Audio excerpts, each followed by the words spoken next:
السلام علیکم ورحمۃ اللہ وبرکاتہ۔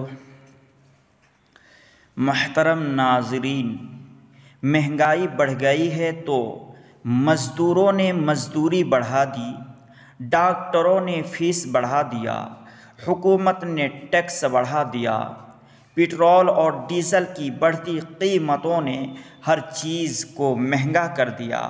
کیا مساجد، مدارس و مکاتب کے منتظمین نے وارث انبیاء، اماموں، مؤذنوں اور استاذوں کی تنخواہ بڑھائی ہے؟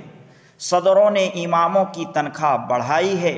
اگر نہیں بڑھائی ہے تو ایسے بے غیرت اور لاپرواہ صدروں، منتظمین کو شرم سے ڈوب کر مر جانا چاہیے اور اپنے عہدوں سے فوراً سرزنش ہو جانا چاہیے۔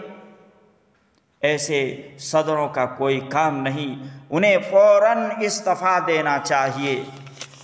آخر میں عرض کرتا ہوں کہ تمام مسلمانوں کے چینلوں کو سبسکرائب کریں اور شیئر کریں اور گھنٹی کے بٹن کو بھی دبا دیں۔